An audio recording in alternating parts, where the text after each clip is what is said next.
The seventh rejection email came at 2:13 a.m. He was still awake. Laptop open, lights off, just the blue glow on his face. He didn't even react this time. No anger, no frustration, just quiet. The kind of quiet that feels heavy, like something inside you is slowly folding in on itself. By the time he turned 29, Daniel had failed 7 times. 7 different dreams. 7 different plans. 7 different versions of himself that didn't survive. And the worst part, from the outside, his life looked fine. He grew up ordinary, not poor, not rich, just somewhere in between. The kind of childhood where you're told, work hard and you'll be okay. And he believed that. He wasn't the smartest kid in school, but he tried. Stayed up late before exams, wrote goals in notebooks, watched motivational videos when nobody was home. He wanted something bigger. Not fame, not luxury, just proof that he mattered. At 19, he decided he would start a business. He saved money from his part-time job, skipped outings with friends, watched tutorials instead of Netflix. 6 months later, it failed. No customers, no traction, just a quiet refund from his website host. He told himself it was a learning experience. At 21, he tried again. Different idea, more confident, more prepared. This time, he even announced it publicly, excited to launch something new. 2 months later, silence. The embarrassment hurt more than the loss. People stopped asking about it, which somehow hurt even more. At 23, he applied for his dream graduate program. He imagined the acceptance letter, the proud look on his parents' faces. Rejection. He refreshed his email 3 times, as if it would change. It didn't. At 24, he moved to a new city, new start, new energy. He found a job. Not exciting, but stable. He told himself he'd build something on the side. But every evening, he came home tired, scrolling, watching other people win. By 26, most of his friends were getting promotions, posting engagement photos, buying apartments. He was still renting a small studio, still figuring things out, still telling people, big things coming soon. Nothing came. At 27, he quit his job to finally chase his passion full-time. Everyone warned him, be practical, have a backup, you're not 21 anymore. He smiled politely. Inside, he was terrified. For 8 months, he worked harder than he ever had. Early mornings, late nights, coffee, going cold beside his laptop. Then the money ran out, savings gone, credit card nearly maxed. He moved back into his childhood bedroom at 28. Same walls, same posters, different version of him, smaller. That was failure number 6. By 29, he didn't tell people his plans anymore. It felt safer to say, I'm just working right now. But he still tried, quietly, applying for roles, sending proposals, pitching ideas. And that's when the 7th rejection came. 2:13 a.m. He stared at the screen. After careful consideration, careful, the word felt almost cruel. He closed the laptop slowly, sat in the dark, and for the first time, he let himself think it. Maybe I'm just not good enough, not unlucky, not early, not misunderstood, just not enough. That night was the breaking point. Not dramatic, no shouting, no tears, just a quiet surrender. The next morning, he didn't set an alarm, didn't open his laptop. He walked. No destination, no headphones, just walking. He passed a construction site. Men working under the sun. Slow, repetitive, physical. One brick at a time. No applause, no announcements. Just steady work. Something about it stayed with him. That evening, He opened his notebook, the same one filled with big plans and timelines. He flipped past the old goals, the ones that now felt embarrassing, and he wrote something different.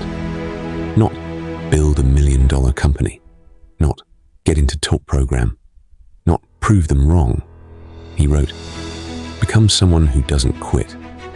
It wasn't glamorous, it wasn't impressive, but it felt solid. For the first time, he stopped chasing outcomes and started focusing on identity. He got a job again, not a dream job, just honest work. He showed up on time, did what was asked, and every night he worked 1 hour on his craft, not 8 hours, not burnout mode, just one focused hour. Even when he didn't feel inspired, especially when he didn't. No big announcements, no posts, no telling friends, just bricks, one at a time. Months passed. Nothing dramatic happened. No viral moment. No sudden breakthrough. But something was changing. He stopped checking other people's timelines, stopped measuring his life against theirs. He failed again on small things. Ideas that didn't land. Applications ignored. But it didn't break him this time, because the goal wasn't to win fast. The goal was to stay. He realized something uncomfortable. All those previous failures, they weren't really about bad luck. They were about ego. He wanted success to validate him, to prove he was smart, talented, different. But this time, he was building quietly, without needing applause. And that changed everything. By the time he turned 30, he hadn't made it. There was no headline moment, but he was different, stronger, calmer, steadier. And then something small happened. A project he'd been working on for months started gaining attention, slowly. A few emails, a few clients. Nothing crazy, but real, sustainable. For the first time, growth didn't feel like luck. It felt earned. Looking back, he understood the lessons his 25-year-old self was too impatient to learn. Failure isn't a verdict, it's information. Each rejection had shown him something, where he was weak, where he was rushing, where he was pretending. Second, embarrassment fades, but regret stays. Every time he tried and failed, it hurt. But the times he didn't try, those haunted him longer. Third, you don't need everyone to believe in you, just enough belief to take the next step, not the next 10 years, just tomorrow. Fourth, most people don't fail 7 times because they're incapable. They fail because they're searching for the version of themselves that fits, and that takes time. And finally, success built slowly feels different. It's quieter, less flashy, but it doesn't disappear overnight. He learned that being behind is sometimes protection. If his first business had worked at 19, he wouldn't have developed discipline. If he had been accepted at 23, he might have tied his identity to a title. If things had worked at 27, ego would have taken over.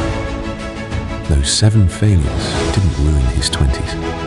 They shaped him. And maybe you're in that season right now, watching everyone move ahead, feeling like time is running out, like you've missed your window. But maybe you're not late. Maybe you're building something that won't collapse at the first storm. Maybe your story needs more chapters before the turning point. Daniel didn't wake up one day fearless. He just stopped quitting. That was the shift, not confidence, commitment. And here's what nobody tells you. There's a quiet power in being underestimated, in starting over, in trying again when nobody's watching. Because when it finally works, it won't be because of luck. It'll be because you became someone who stayed. The seventh rejection email felt like the end, but it was actually the first brick of something stronger. And what happened next wasn't loud, wasn't dramatic, but it changed everything.